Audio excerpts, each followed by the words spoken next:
Voices that shape the narrative. Truth that stands unwavering. Culture that defines our people. Governance that drives change. The Bangsamoro Lens. Assalamualaikum warahmatullahi ta'ala wabarakatuh. Welcome again for another episode of the Bangsamoro Lens. For more than a month na, nakasama nyo kami dito sa The Bangsamoro Lens. At for this episode, it will be a special episode kasi magbabalik tanaw tayo sa mga napag-usapan, sa mga nakasama, at sa mga pag-uusapan pa sa mga susunod na panahon. Attorney Alex? Salamat, Nords, babalikan natin kung ano yung mga nangyari over the 13 episodes. 13 Actually, episodes, wow. Sa ating season 1. At Season 1. titingnan natin kung ano yung mga aral, ano yung mga sabihin na natin perspektibo, naratibo, dahil dito po sa season 1, sa dami-dami nung pinaupo natin, Nords, magkakaiba ng profesyon, magkakaiba ng background, may mga political scientist tayong inupo, may mga academician, may mga NGO advocate, peace advocate, parliamentarian, so on and so forth. So, sa aspeto ng mga yon, at least, tingnan natin kung ano yung mga takeaways natin doon. Dahil unang-una, as day one pa lang, ang sinasabi nga natin, Nords, isa sa dahilan kung bakit nagkaroon tayo ng The Bangsamoro Lens podcast, ay magbigay ng isang platform that would certainly discuss kung ano yung pagkakakilanlan ng ating Bangsamoro people. In fact, dun sa unang episode, kung maalala mo yan, ikaw pa yung nag-discuss dun sa 13 ethno-linguistic tribes. No? And then, eventually, na-define natin kung sino yung what comprise who are those Bangsamoro people. And then eventually we had discussed also ano yung mga context ng sa darating na Bangsamoro parliamentary elections. So yan yung mga titingnan natin. Ikaw, ano ba yung unang... Una sa lahat, nakalimutan mo, may nakasama pa tayong alien. Ayan, tama po yun. So, ibig sabihin, hindi lang dito. Hindi lang talaga yung mga academician. Pati alien nakasama natin. Sana nagustuhan niyo yung episode ni Brad Pitt. Actually, yun yung isa sa one to the pinakahuli yata sa episode natin doon sa season si Brad Pitt. No? Mas kilala yan doon sa pangalang alien. At saka, well, yung sa mga sa kapanahunan natin, sino ba naman ang hindi nakakakilala kay Brad? Siyempre. Pero ang napaka-importante sa mga napag-usapan natin is that yung balik sa atin ng ating mga manonood, ng ating mga nag-subscribe. Again, thank you very much for subscribing sa The Bangsamoro Lens at saka sa Kalinaw Creative Media na kung saan kayo po yung nagiging inspirasyon namin sa tuloy-tuloy na tuloy-tuloy na pag-uusap natin dito sa ating podcast. No? It's just a matter of idea that it started it, pero kumbaga gumanda on a long while. On the long run, mas dami pa nakasama. And hopefully, sa mga susunod na episodes, another 13 or more episodes pa, mapadami pa natin yung discussion. No? So we're looking forward on other people, mga aasahan nyo na marami pa tayong mga academicians, people who contributes into something in their own field. No? Yung mga ganon. Pero yun nga, doon sa episodes or guests na nakasama natin, no? Kumbaga, kung iisa-isahin natin sila, they tell their own story and their story is very compelling, no? And the knowledge that we've gotten from them stays within the four corners or the part of history already that is embedded to the Bangsamoro Lens. Napakaganda. Meron lang tayong Nords na commonalities doon sa lahat ng mga naiupo nating guests. Kung titingnan mo yung usapin sumentro doon sa prinsipyo ng accountability, moral governance, institutional framework, moral leadership, yung future of the Bangsamoro, especially so that pag natuloy, still ano pa rin question mark Question pa rin pa, yan. oo nga Alam eh. mo, hanggang hindi nagkaka-election talaga yan, there's always question whether or not matutuloy ang parliamentary elections sa September 14, 2026 daw. Sinasabi natin, hindi lang po ito historic, but this is also a milestone on the part of the Bangsamoro people dahil yun nga, kung titingnan mo yan, nung nagkaroon nung tinatawag na Bangsamoro Transitional Commission and then nagkaroon ng BTA. Bangsamoro Transition Authority at Yes. nagkaroon ng tinatawag na mga member parliament. Oo. These are all appointed by the president, no? So ito, pag natuloy yung election, ang sabi nga nila, yung mandato manggagaling na rin mismo sa ating mga kababayan. Of course, again and again, para klaro, at least ito, recap naman ito, 80 po yung yung uupo doon sa ating Bangsamoro parliamentary system, no?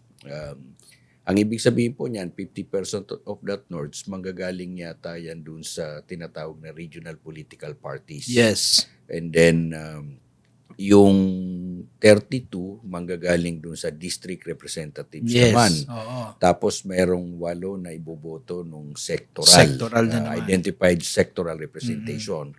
So all in all, 80 lahat yan. Yes. That will comprise eventually the regular Bangsamoro Parliament. Oo. And as to this setting, 10 days from now, it will be the start na ng campaign of the Bangsamoro parliamentary elections. So from there, we'll be looking forward na mas marami pa tayong makakasama, mas marami pa tayong always po bukas ang The Bangsamoro Lens para sa mga kumakandidato o kaya tatakbo this coming Bangsamoro parliamentary election. Well, ang sa atin, hindi naman sa atin iba. No? We Oo. are not a stranger to this geographically, lalo na dahil tayo naman, tiga BARM. No? Oo. Nakita natin kung how previous elections were conducted. No? Pero dito kasi mag-iiba yung dimension. Lagi nga natin sinasabi, from a parliamentary form of government, magkakaroon ka ng tinatawag na from presidential and then parliamentary. Ang laging binabanggit ng mga academician dito, yung asymmetric. Yung asymmetric form of Form of government. government. Na meron kang you are under the presidential form Even of though- government and then meron kang parliamentary Oo. system at a regional level. So parang kung tutusin, meron tayong tinatawag na hindi naman ito yung sinasabi nating a state within a state, no? But of course, alam natin na though parliamentary yan, though autonomous yan, meron pa rin mga certain areas na hindi pa rin masasabi mo, Nords, na talagang totally devolved or totally autonomous, no? You are still under the national government, but of course, ang sabi natin, base dun sa mga pinaupo natin mga guest, ano yung pinagkaiba nung naunang autonomous region in Muslim Mindanao, kumpara dito sa BARM. Well, eventually, one of the visible na masasabi natin na nagkaroon ng malaking improvement, so to speak, that give meaning to the autonomy, is yung tinatawag natin na Black Grant. Black Grant. Yun talaga yung Pinaka ano yan. Kasi Oo. ang pinaka-sistema kasi no, Nords, at that time parang nung wala yung BARM, nung wala yung Black Grant na yan, parang ano ang sistema, parang regional administrative region na you have to come up with the budget for the succeeding year and then you have to defend it with the national Congress, both the House and the Senate. So practically, as if you are operating akin to the national government, no? But under the system of a Black Grant, ito parang 5% yata. Sort of yun yung pagkakabanggit, and then now the parliament will have to parang Congress din yan, the power of the purse, so to speak. Sila yung nag-identify kung ano yung mga priority projects. Yun lang, kung ano yung approve nila. So yan yung palagay ko isa dun sa magandang nangyari na from yung transition natin sa ARMM to BARM. At nakita ko naman, in fairness po dito sa transition committee, transition period na to, Nords, ang daming mga regional legislation, masasabi mong milestone at that. Oo. And one of which is yung ating electoral code, yung local government code and so on and so forth. In fact, ang hindi lang yata wala pa yung deliverables. One of the deliverables na kailangan pa nilang magawa, which is medyo mahirap, doon sa pagdating ng aspeto ng revenue collection. Yeah. Yung sharing. Yan pa yung actually isa Oo. pa sa hindi pa natatapos if I'm not mistaken. Pero marami na rin silang nagawa. Revenue code. Kung titingnan mo ako, ang nakakatuwa rin dito, Nords, nakita natin yung composition ng BARM, yung parliament. In fairness, marami rin tayong masasabing kwalipikado. Oo, nakita Oo. yung mga tagong kakayahan. So hindi mo rin matatawaran yung galing ng mga Nakita yung mga umuupo professionals. dyan. May mga professionals. Mga abogado, ang importante dito mga bata. Yeah, kaya nga ang pinaka Very ang eager. pinaka crucial ngayon diyan, of course, under the first regular parliamentary election, importante talaga na ang isa sa magiging batayan yung integridad, yung competence, no, importante po 'yan dahil ito ang pagkakabanggit yung mga uupong may elect for September 2026 ang magiging termino nung kanilang panunungkulan, Lords, 5 taon yata yan eh. Kasi Oo.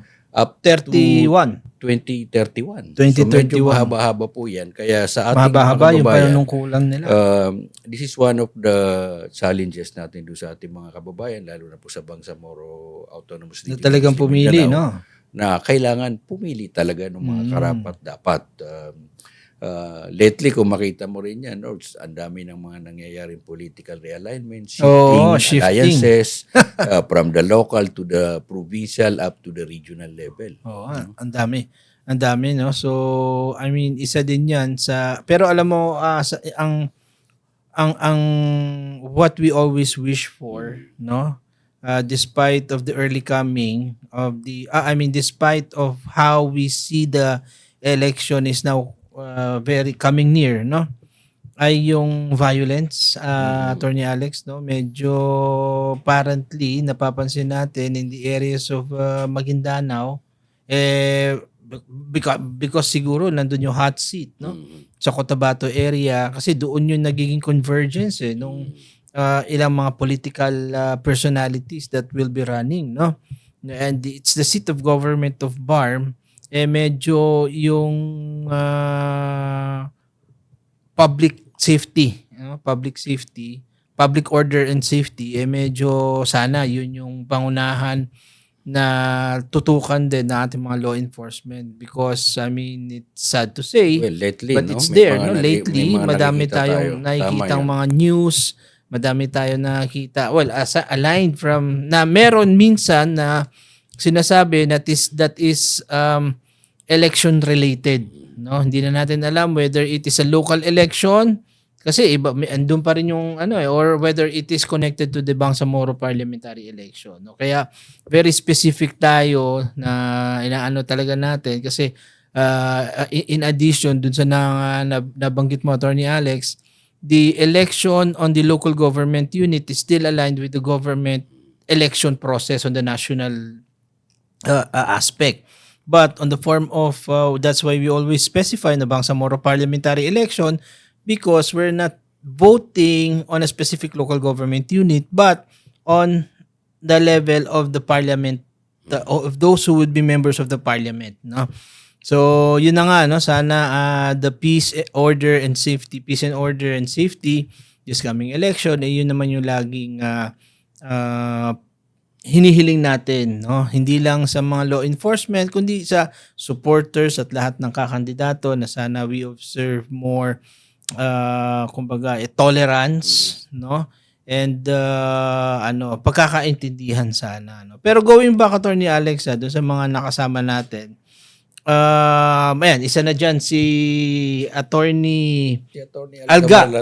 Algamar Latif. A little bit something of the speaking of our previous guest.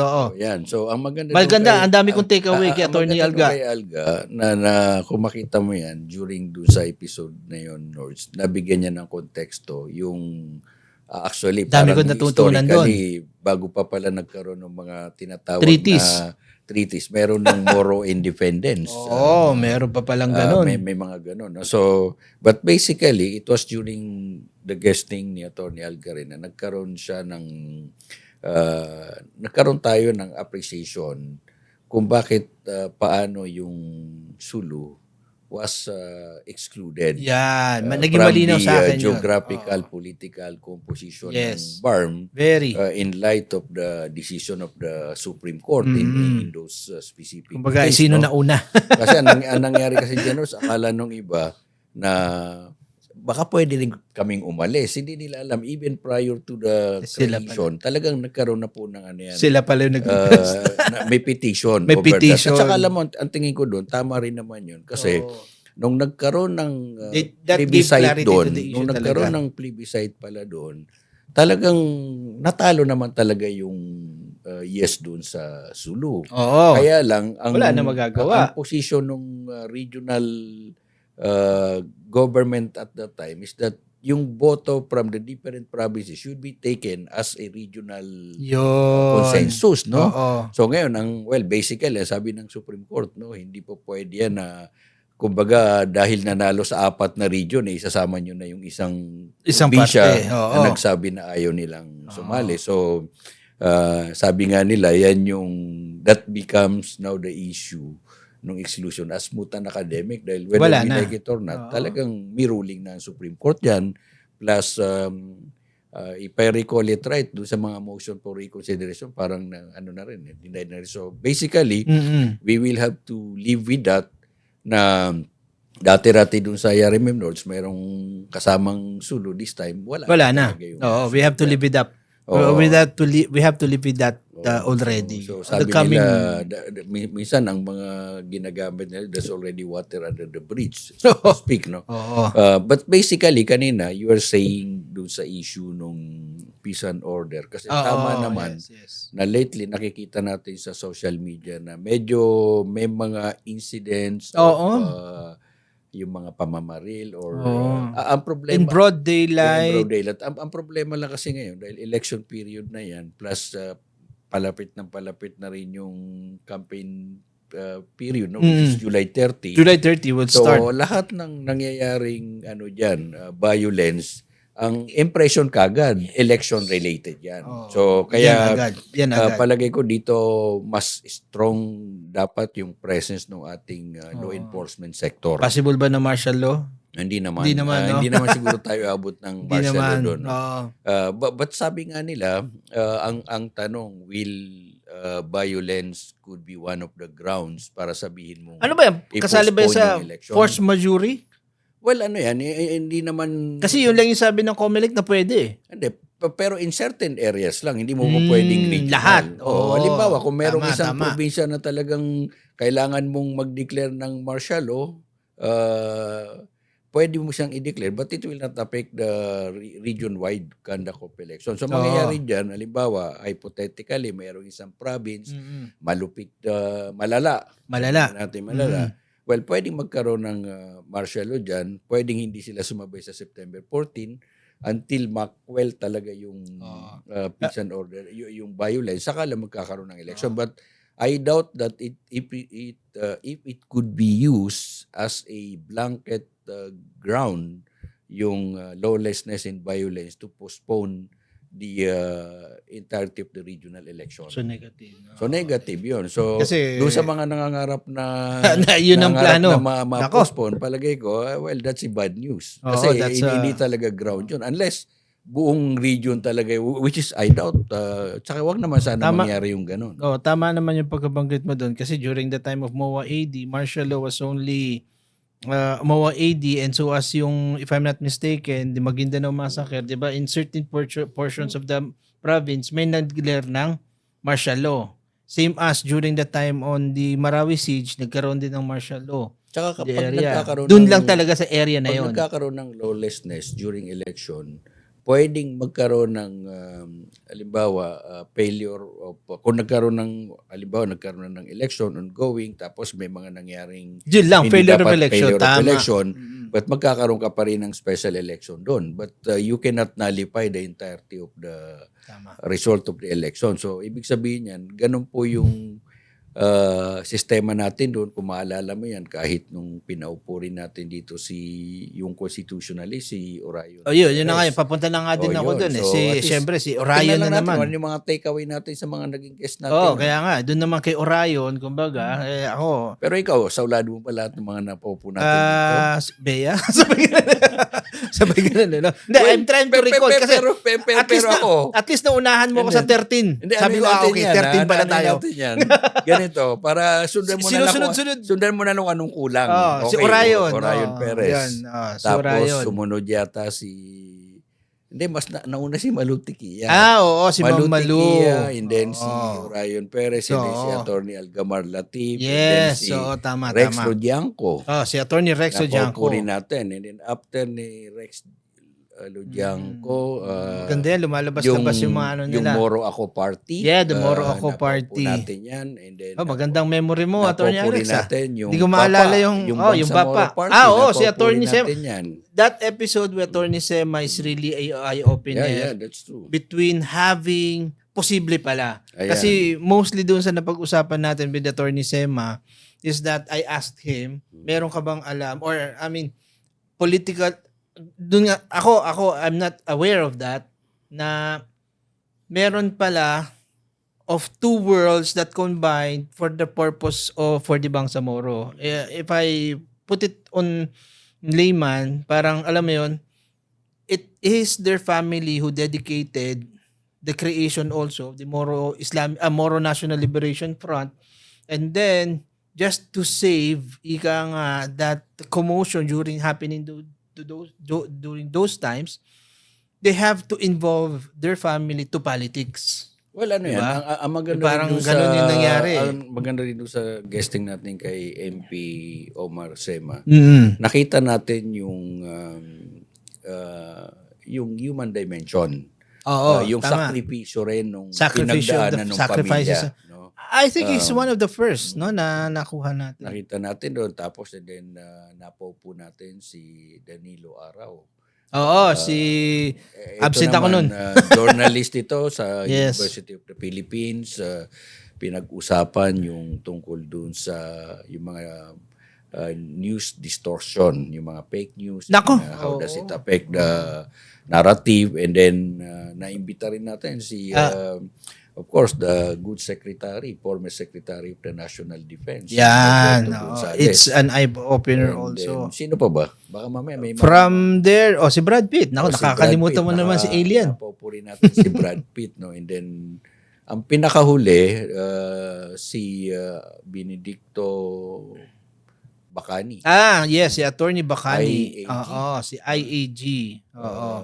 From IAG stands IAG, for Autonomy, nakalimutan ko. Institute of Autonomy and Institute, Governance. tama, Yun. Institute of Autonomy and Governance. So, sino pa ba? Baka mamaya. I think from, meron tayong nakalimutan. I think yun yung batuin tayo rito.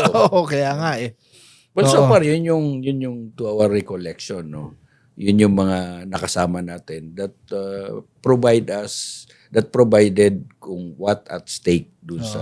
Di ba, may message sa daw sa'yo ni Bangsamoro. Bea kung sino yung mga Well, nakalimutan. basically, ganun po yun. At nailatag natin, Lords, kahit papano naman. Well, hindi naman po kami mga masasabi natin Photographic certified member. na historian Yes.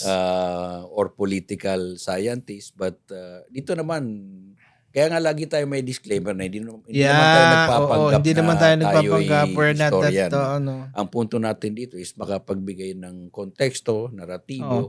Pero alam mo, Attorney Alex, my very takeaway, lalo pat yung mga nag-guest natin, ng mga personalities who are not too aware of the Bangsamoro, ay yung appreciation nila with the Bangsamoro lens. Yun, isa yun. Isa ng reaction ni Ma'am Malutikia, diba? With the reaction of Attorney Orion Perez. Perez, Si IAG, si Attorney Bacani. And so as Hindi, nakalimutan natin si Ustad Javier. ayan, si Ustad Javier. Ayan. Isa pa yan, si Oo. Ustad Javier. Nakasama And natin. so as syempre si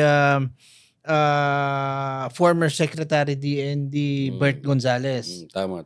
All on the uniformity of their naging message nila is that they are thankful that there's a program same as ours, etong The Bangsamoro Lens, na napag-uusapan yung politics ng Bangsamoro from people who are from Bangsamoro. Yun ang mahalaga yun doon. yung kumbaga Oo. that's the appreciation that they really expressed when they guest in our program. Kasi parang nung nalaman nila na meron So, meron pala. meron It's the ganitong same platform, parang ganun eh. Parang Diba? okay, that's good. That's Oo, one. oo. Tapos nung nalaman nila na hindi naman tayo estranghero dahil Kasi tayo mismo. tayo mismo Tayo mismo taga naman doon. pala. We So, know sabi the nila, at politics, least, we know the kumbaga, terrain.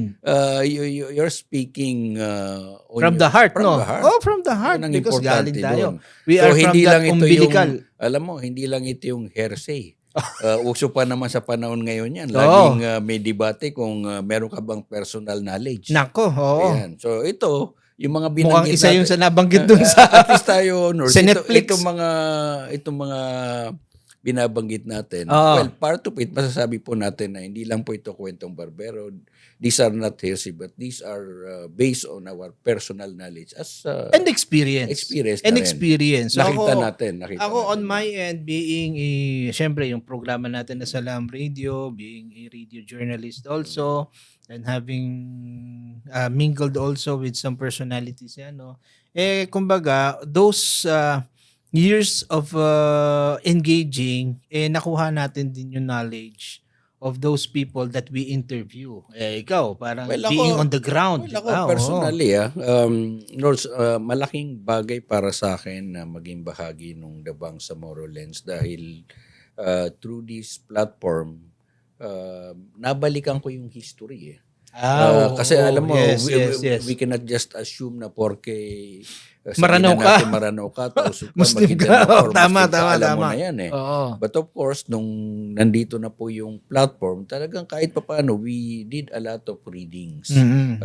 Kasi hindi pwedeng, baka mamaya sabihin lang, hindi, binubola lang tayo ng mga yan. So, napakalaking bagay din. Ewan ko, saan nila napulot. Baka mamaya sabihin nila at least gano'n. partly, masasabi rin natin yan na part yan nung tinatawag nating professional or I mean, at least enhancement that's na rin. that's at the same purpose why we are bringing in credible people. time.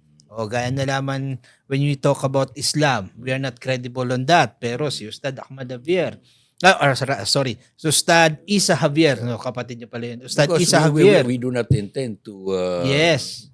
kumbaga yung sabihin na Dip our finger to that. Encroach their authority when it comes on the territory na we are not masasabi in natin general na, yan. na expert tayo doon. Oo, gaya ni Ustad Isa Javier na sinabi niya about the Islamic leadership.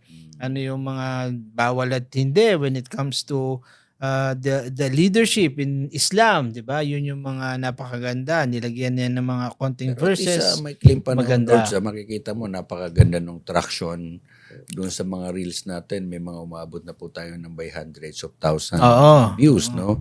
And then, maganda yung, kaya kumbaga, this continues to inspire us to do more, no? And to probably level up. Kaya, Nords, kanina, binanggit na natin yung doon sa recap ng ating season 1. Ano naman ang ine-expect ng ating mga kababayan sa season 2? Kasi dapat yan, nagle-level up or ano bang meron sa season 2? Makikiosyoso na din ba tayo sa nangyayari sa Senado? Kasi sabi nila, hanggang December pa daw yan eh. Itong Attorney Alex, I mean, ipapaubaya ko na sa iyo ang impeachment trial. Well, Kasi ano parang yan? ang impeachment trial will go long. Kasi As per discussion. Sige, pahapyaw natin yung first week. Lang, sa totoo lang, lalo na ngayong sa... Paano yung mga debate nila? Kumusta? Doon sa season 1, doon sa season 2 po, ang mangyayari dito, parang yung sa BARM will drive into a, ano na yan, sabi nga nila, all system go na yan. Oo. Okay, that's one. Oo. So, babantayan natin yan. Babantayan dahil, natin yan. unang-una, Number one, syempre. September 14 pa naman yan na po eh. ng election yan, mag-iiba na yung future ng or ano yung galaw sa Bangsamoro, no, sa BARM. And then eventually, ngayon, meron tayong ongoing na rin yung impeachment trial. Oo, Ating grabe. VP Vice President Sara Duterte at nakita naman po natin siguro mga nasa day 7 na yata sila. Yes, if day I recall 7. it right, Day no? 8 ngayon. Oo, so well, obviously, ako, minsan may mga party doon na napapanood ko. Minsan naman, kasi hindi pwedeng tumutok tayo all the Oo, way dahil ubos ang oras mahaba mo. Ubus ang oras mo dyan. But of course, nakikita natin yung both sides. No? May kanya-kanyang argumento yan. Minsan, kung makikita mo yan, very divisive dahil kung ano yung mga statement doon ng magkabilang panig, pag tiningnan mo yung social media, may kanya-kanyang May kanya-kanya. interpretation. Pero alam mo, Oo. Attornex, ang tanong talaga ng maraming tao is that, ganun talaga ba ang nakikita sa korte? Ganun talaga ba? Being, naging trial lawyer ka din, di ba? Ganun ba talaga yung mga objection, mga ganun? Always ba dapat magsalita? Well, nag-object yung kabila? May ganun Well, ba? obviously, ang sabi nga part na rin 'yun nung you being the counsel for either party, no. But of course, kung makita mo, meron din naman nagre-raise ng mga issue na sandali, masyado naman tayong too Technical. Yun yung sinasabi nila. Ano ba yun? Tama ba yun? Well, ang kahit nung mga doon sa mga naunang impeachment conducted by the impeachment Kay trial, Corona, no? kay Makita Erap. mo yan, Lords, ang sinasabi nga nila, yung impeachment trial is a sui generis. No? Sui generis. So, ibig sabihin yan, yun yung term na always na pag naririnig sinabi mong natin. sui generis, kumbaga may sariling buhay yan at ang laging binabanggit din naman yung sinasabi nila, dapat yung mga rules, laws, and procedures should be liberally construed. Well, to a certain extent, tama yun. Ako, I agree na dapat it should be liberally construed. But not to a certain extent na sasabihin mong let us do away with the rules. Kasi otherwise, Ano yun? Yung bend the law o bend the rules? Kasi ang problema mo naman doon sa pag sinasabi mong sandali, dapat wala na tayong sinusunod dito. Mahirap naman yun. Mahirap naman. Mas Saan mahirap yun pag nanggagaling sa hindi abogado. saan tayo pupulutin yan kapag, ang mangyayari na lang ba dyan, do we adopt the Machiavellian principle na the end justifies the means, no? Hindi naman po pwede yun. Because ako, sa akin, ang maganda po rito sa impeachment trial na to, dapat yung ating mga kababayan, subaybayan din yan dahil this also gives us an opportunity to learn. Yes. Number one yan. Napakalaga po niyan, lalo na dun sa mga law student, dun sa mga abogado. But of course, hindi lang yun ang mamamayan mismo dahil ito, hindi gawang biro ito. Sabi nga nila, everyone is a part and parcel of kung ano man yung magiging kahihinatnan yan. Apektado rin tayo dyan. Of course, national issue to, pero meron ka ring Bangsamoro election na mangyayari. So, dito sa ating Season 2 Nords, hindi lang tayo magtatalakay ng mga issue pagdating dyan sa purely Bangsamoro issue, but partly kukuha rin tayo ng mga guest natin from the national para i-discuss yung konteksto, national issues, paano ba nagkakaroon ng how does it affect or ano yung mga implication pagdating sa ating bar. Pero ilan din, kasi babalikan ko lang yung pinaka-first episode natin kasi yung isa sa pinaka-first episode natin is about yun. Siyempre, napag-usapan natin about the history of the Bangsamoro. And we know that our youth at the time of social media, the advent of social media, marami namang lumalabas dyan with regards on the Bangsamoro history. So, kumbaga, parang gusto daw nila makita na paano naman natin i-deliver on the Bangsamoro history naman. So, aabangan ba natin yan? On the Bangsamoro history na mako-cover din natin yan. Well, yan yung isa sa hopefully that we will kumbaga papalawakin pa natin. Palawakin po natin yan.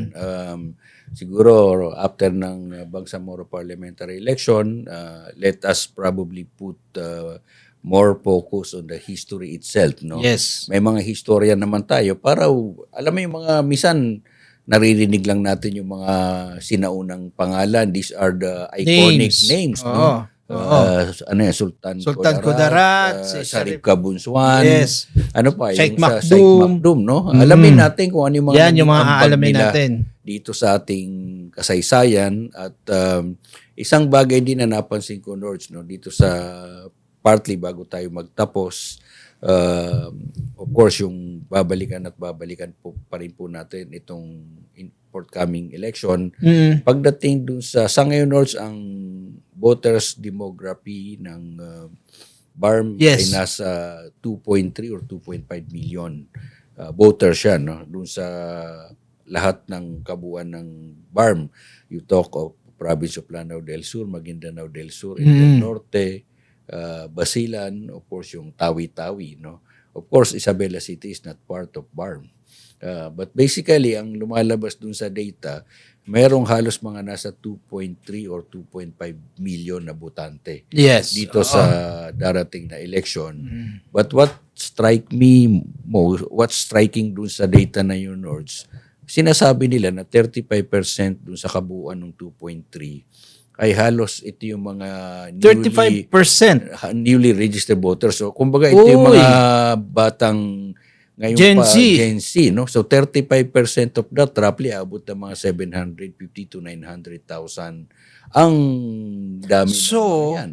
So if you think about it, kasi parang ang sinasabi naman nila on the past election is that 70% of the actual voters lang yung bumuboto, 70%. Okay. So if you put that on numbers, the 35%, so half of the voting population, which is yung 2.3, will be coming from the Gen Z.